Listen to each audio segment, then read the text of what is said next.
光是企划等等全部，我跟你讲，没有20万跑不掉1个月哦。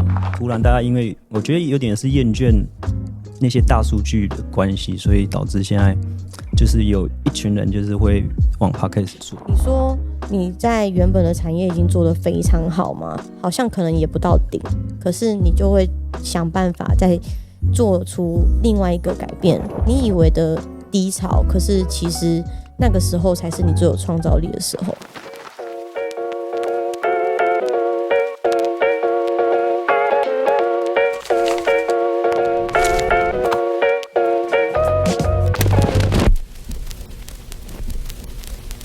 欢迎收听佳佳加油 Hello， 我是佳佳，我是强尼。耶、好尬哦就这样开始第1集第0集。好，那你今天要讲什么东西？今天就是先聊聊干嘛做这个 podcast 那我们先跟大家讲一下，今天是我们的试录啦。那这个场景其实也不是我们原本规划的场景，因为我们蛮多设备其实都还没有来的，包含今天的麦克风，佳佳这个麦克风。我们今天遇到蛮多问题，包括我车子爆胎，然后手被烫到，然后非常落晒，所以我们今天这一集有可能会瞎聊一番，会很棒会超棒啊！我们其实是有准备内容啦，那佳佳这边跟大家介绍一下吧。好，就是今天首先聊聊为什么想要做 podcast。我觉得可以讲一下说我那时候在日本念书嘛，然后回来之后，我觉得内心会有一个很大的一个点是会有一个很大的遗憾，就是我没有持续做录音的这个产业。然后但我知道如果一个20几岁的人要投入录音产业的话，可能一投入下去可能先烧个3年吧。那我觉得这个可能要先暂停一下，因为可能大家还不知道说你的过去是什么，这样大家可能不太能了解你说去日本那些过去是什么一回事。你要不要稍微跟大家讲一下？就是当时候是有到日本念书，然后是什么时候？大学毕业，大3后啦。大3后之后，那时候有学录音制作，然后就学 OK， 所以你大学的那个是主修这个录音，对 ，OK，没有，我主修小提琴，主修小提琴，但是会接触到副修是录音。然后在日本的同时，我是有在台湾创业，然后做了一个美甲的产业，对，然后在大概5年的时间开了3家美甲店。所以其实我一直以来都没有做录音的这个产业，我觉得这是一个心里面蛮大的遗憾。可是感觉它就是一个梦想在那边蠢蠢欲动啦，但我会不太知道我怎么样去投入到这个产业里面，因为我自己知道在整个学习的过程当中，我知道如果我要投入这个产业，确实是会花蛮多钱的。可是我蛮好奇的，这个做 podcast 是你那时候去日本那个时候就有这个想法吗？那个时候就没有啊。你是说想做这个是什么时候开始？而且加上我又没有听广播的习惯，怎么会有这种想法？而且那时候以前是蛮水的以前是一个蛮空的人，我觉得我没有想要在多余的念书或者是多余的自我提升。我觉得那个是因为我觉得那时候其实是就是一直以来都蛮想赚钱的，可是会觉得很空，其实是很空的。只知道就是例如说像我创业美甲，我就是一个直接干的那种概念，就是赚钱吧。对，就是一个可以找客人，然后可以赚到钱等等的。那我觉得会接触到 podcast 第一次有这个想法是当然还有美甲转行到我直销产业，这也是另外一个故事。但当时候大概疫情期间的时候吧，那时候因为就是怕说什么疫情等等的，所以我第一次接触 podcast 的时候是我哥那时候载我回老家，然后那时候就自己开车，然后有一次就在车上，我哥就在听 podcast， 然后是讲一些股票类的东西。那我就觉得这个东西蛮神奇的，就是好像有一点取代掉就是广播电台那种感觉。你说疫情就蛮近的啊。疫情大概3年前2-3年前的时候，所以那时候是我第一次接触到这个东西。其实那时候感觉那种好像，因为我坐后座，然后虽然没有表达出来，但我就是突然觉得说，原来现在录音产业好像有其他的方向可以发展。我觉得这是一个蛮好的，就是会感觉突然看到一个曙光的感觉，好像是可以用一个很低的成本，然后下去做 podcast。所以你之前完全都没有听广播？你小时候没有听广播？广播就顶多是在爸妈的车上听而已。我小时候是有听，我小时候就有听那些还有口音的。那你有听那个卖药的吗？我以前有跟着我爸听地下电台，然后有口音啊，然后因为中广离我家蛮近，以前很常去口音拿那个奖品，拿金马奖的票，拿电影票的。金马奖的票，那你有去吗？有啊，因为我那时候就是为了奖品，然后就很认真的去口音，对。然后小时候中广有那什么光宇啊，很早以前，然后后来都还有听台北之音啊，然后这些。但是我觉得网络比较发达之后，我反而比较少听。就是因为 podcast 之后起来之后，有短影音这种东西出现，就开始有接触。可是我主要还是因为影像的关系去听到这个东西了。对啊，所以每个人接触 podcast 的，我觉得的第一次是，所以你那个时候就是因为觉得这个东西，你觉得什么成本很低？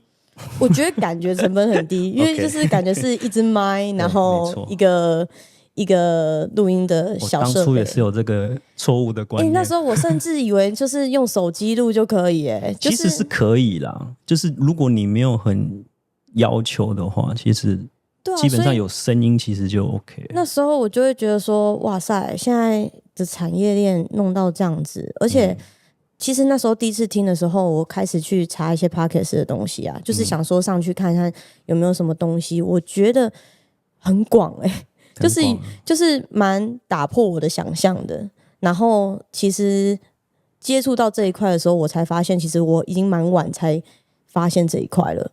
对，其实 podcast 有点是在影音，就是 YouTube 这些媒体之后，突然大家因为我觉得有点是厌倦那些大数据的关系，所以导致现在就是有一群人就是会往 podcast 做，因为他比较不受那些那些数据的影响啦，就是主要着重内容，然后它可以比较做长一点的东西，它的质量可以做好一点。在我看到的一个东西就是 video podcast 啦，这个东西因为跟影像结合，就感觉有传播的更广了。这也是因为我们当初讨论要做 podcast 的时候，会决定就是要砸钱来做影像，因为其实真的太砸钱了。大家知道，就是只要我牵扯到影像，那个成本就是往上跳。真的，我就觉得我录音没有那么多钱。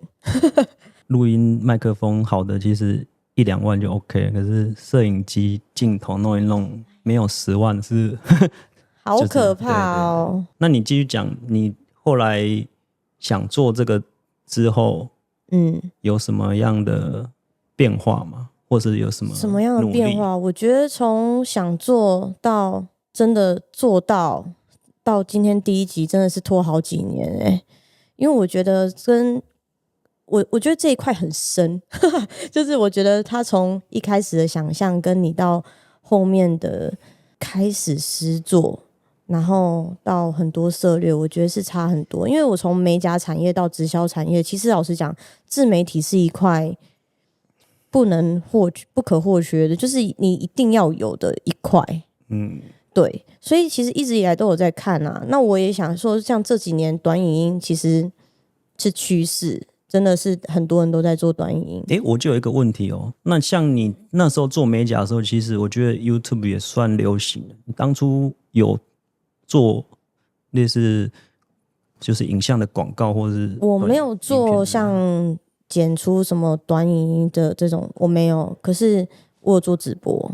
OK， 所以其实也算是跟影像有一点关系，算是吧。因为我觉得直播它是一个可以比较现场互动的东西。其实直播也是一个我觉得也是一块蛮专业的领域啦。然后到做直销的时候，当然就是很多人会看抖音嘛，等等的。对，然后所以就会有一些导一些流量也好啊，或者是让更多人认识自己，我觉得这一块也是蛮重要的。但我觉得跟当时候美甲在做的时候有点不太相同的是，我觉得从接触 Podcast 之后，我觉得我会往内心底层的东西再多挖深一点，因为是要产出内容的关系。对，所以我觉得在这一块上面是延迟了非常久的一段时间。其实你刚说你从一开始在你歌听 Podcast 到现在，其实有一段时间了，这中间都没有就是真的去做吗？真的去做，就是有在想啊。我觉得想法一直都有，然后其实我也是有找一些人谈一些影像，谈一些录音，然后谈一些拍摄等等的。我跟你讲，那个你真的是不是有钱人，真的是有点做不起，除非就是你真的讲说，就是真的手机录一录这样子而已。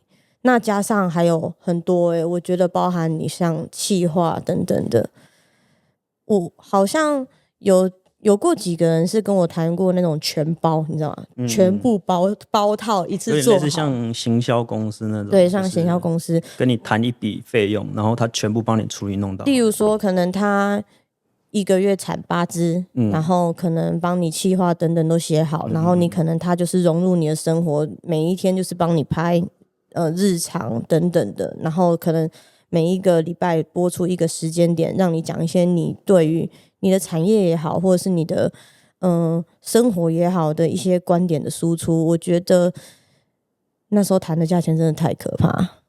你猜一下？猜一下哦。你如果看像你平常录一支短影音，如果其实短影音现在的价钱其实算蛮便宜的。真的假的？就是你如果没有，就是你如果纯制作的话，其实现在都压到1-2千哦。1-2千，不含企划啦。那我那时候是怎样？但是其实行销公司他会，因为他可能会在帮你，我觉得他算是有在帮你规划然后他可能会还有导流啊。我觉得他们提供的服务可能比较多，所以价钱有可能会高一点。我想高到吓人。大概多少？他光制作，然后光是剪辑，光是企划等等，全部我跟你讲，没有20万跑不掉1个月哦。你每一个月花20万块，20万他跟你谈8支这样是不是？8支可能再剪个，可能1支再产出个1-2支短影音给你。对啊，现在流量都嘛这样打。对啊，虽然我不知道这样的流量到这样打不打得上去，他会保证那个吗？保证流量，或是保证你，当然是不保证啊。这个东西是你自己要再去找行销，所以你少说你光制作费用你就是20万起，那你再去找行销费用、广告等等的。因为其实我知道的行销公司，他们会把，当然有一部分的行销公司是有独立制作的能力，那当然他们就是他们的成本就自己内扣。那还有一种是他们会直接外包出去，那外包出去就是我刚刚讲的那些成本，就是一支他大概发1-2千。你假设像我，如果当时候才26岁，然后又虽然那时候我有3家美甲店，但重点是你很难就是砸钱在一个你可能都不是那么有勇气做的一个产业里面。对啊，所以一拖再拖，然后我真的谈过超多个，一拖再拖，就是除非某一个部分你衔接起来自己做，但是当时候我又在做可能直销的产业等等的，你根本就没有那个时间。对，所以我觉得不是没有那个想法，也不是没有想做，是一直以来就是拖着2-3年就过了。对啊，那直到就是到最近，我觉得才又进入到一个我觉得想要认真做这一块的事情。好，那也其实就是我们这个节目的诞生的过程啊。对啊，我觉得很大的一部分也是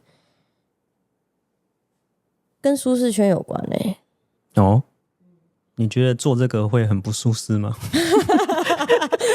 不舒适，是原本的生活如果进入到一个你可能也不是没有清晰的目标，我觉得就是各产业都还是有清晰的目标，只是进入到一个你的生活的状态，那个生活的状态是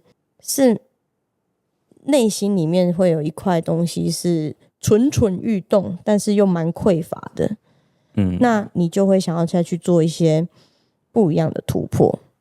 我觉得我的人生有2-3块时间都是这样子的。那你说你在原本的产业已经做得非常好吗？好像可能也不到顶，可是你就会想办法再做出另外一个改变，去找到一个生命的出口。我觉得这一块是我觉得在所有创业里面都是非常重要的一块。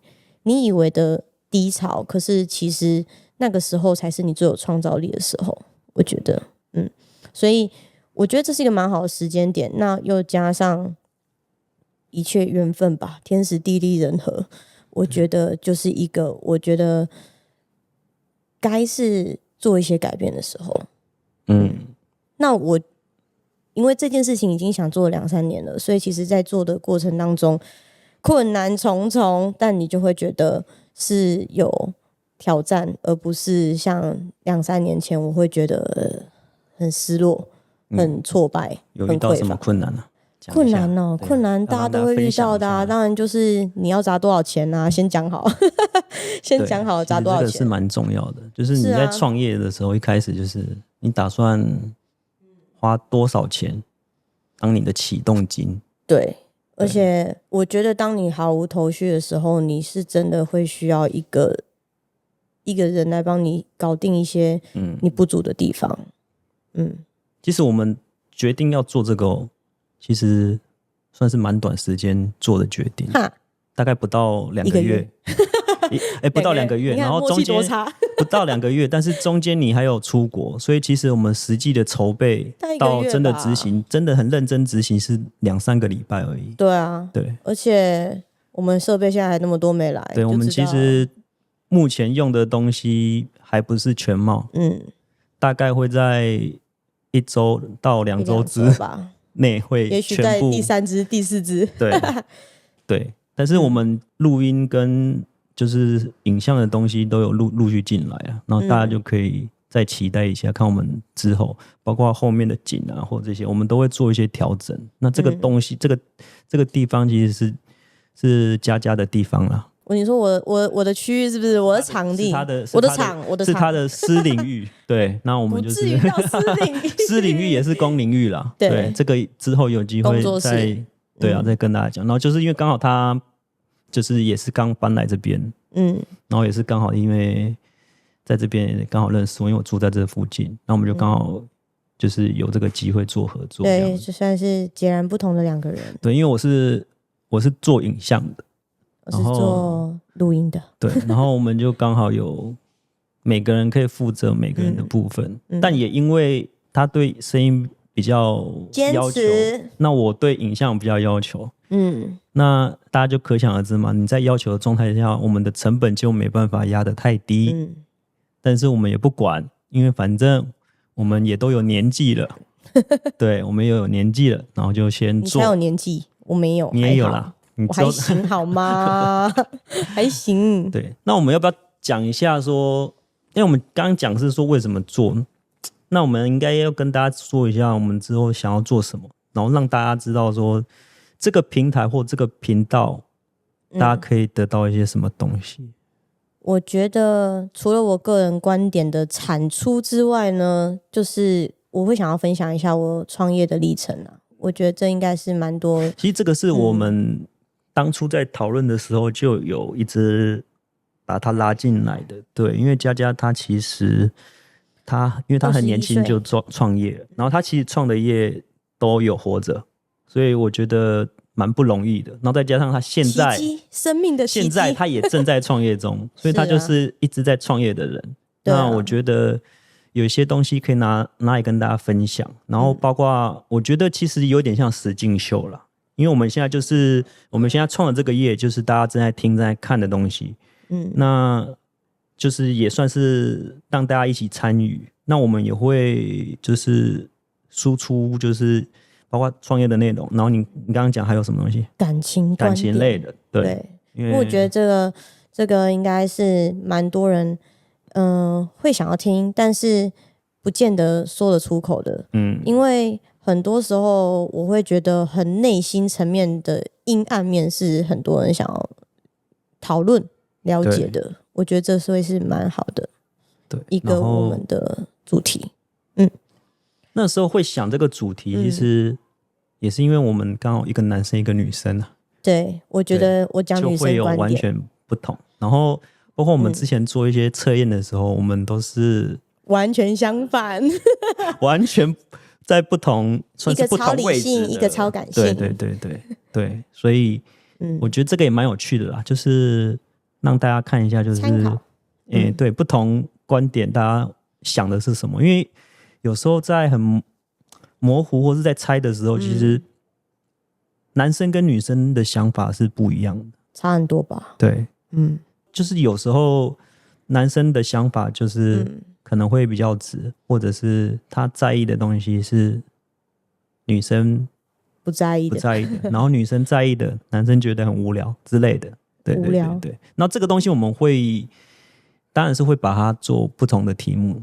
对啊，可能未来也会有一些甄选题目，也不一定，看大家喜欢些什么。对，因为我们因为佳佳她之前有做过那个直播嘛，那我们其实当初在讨论的直播心理学，我们当初在讨论的时候，其实也蛮希望做互动的啦，因为我们也不希望我们一直在那边讲，当然是一直输出，当然跟大家分享很棒，但是其实我们也希望跟大家一起成长，这样子。对，我觉得一起成长是蛮重要的一个关键。那除了这个，我们还有要做什么吗？可能就做一点风水吧。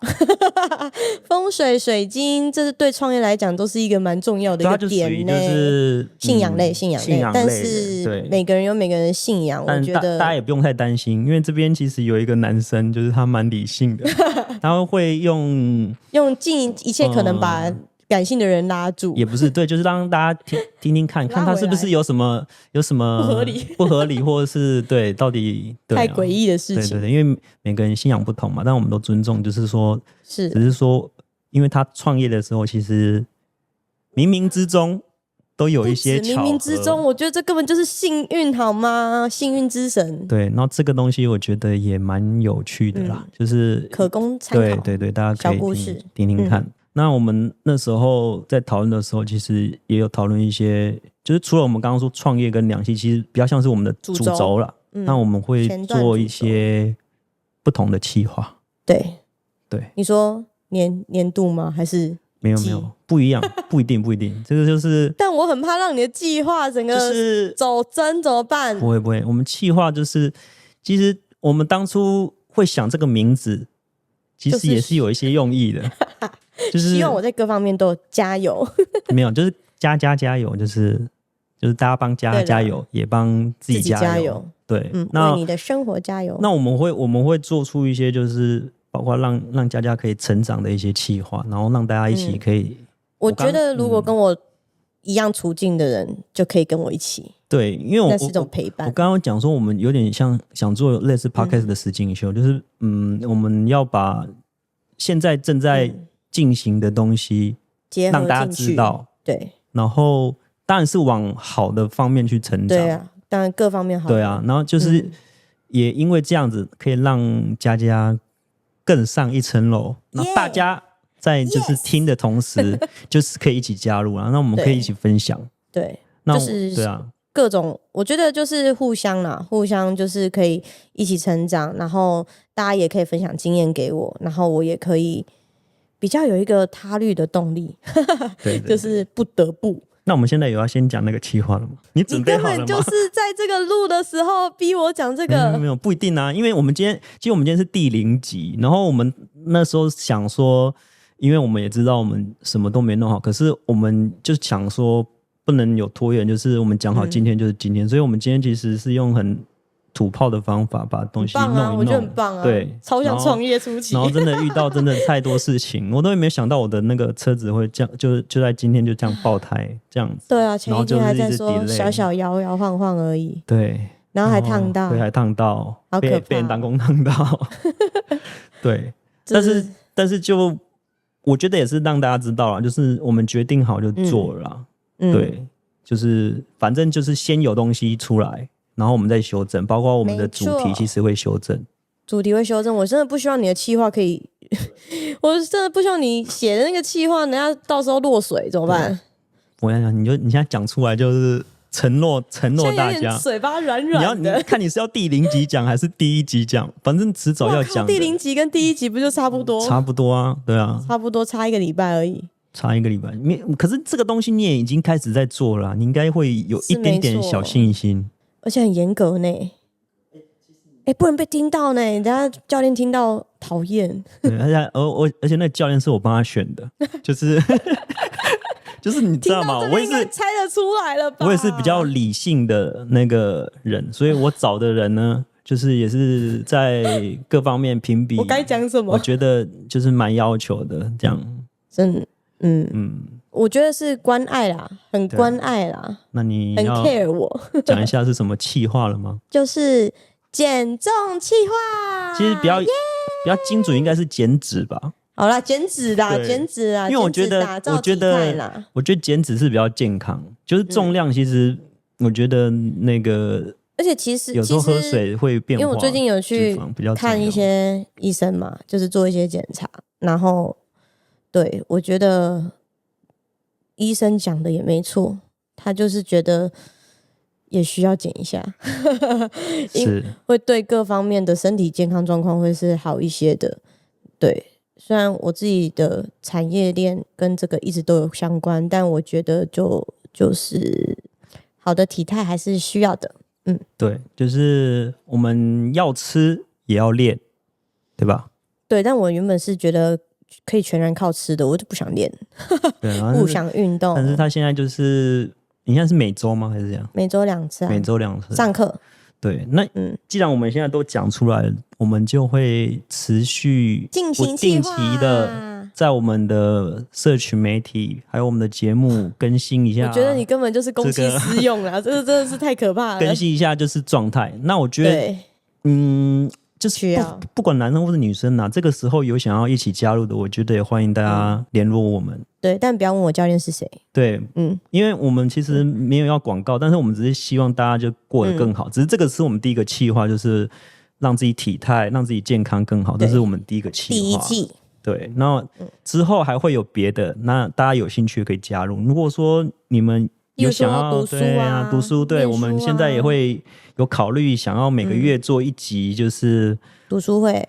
对，线上读书会，那大家一起共读，然后我们一起可以讨论。可能就是什么前1个月先开个书单，然后下1个月大家一起讲。是。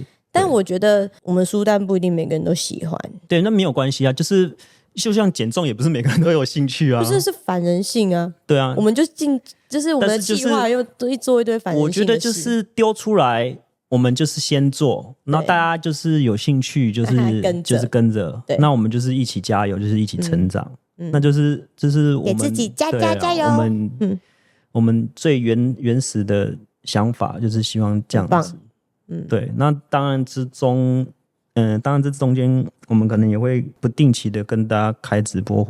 对啊，当然这是比较后面我们的想法。那只是说，因为我们今天是第0集，就是稍微跟大家做个算是什么 demo 一下我们这个我们现在创业的这个路上，我们这个主要的概念。对，那我觉得大家有兴趣，包括大家有想要做，也可以一起加入。因为我们其实刚做，所以我们遇到的问题，我觉得可能大家都有可能会遇到。那大家如果有问题，也其实都可以跟我们联络。那今天就这样吗？好，OK， 今天就这样吗？棒棒 OK， 好，那我们就下次第1集正式见。对，期待一下。OK， 拜拜，拜拜。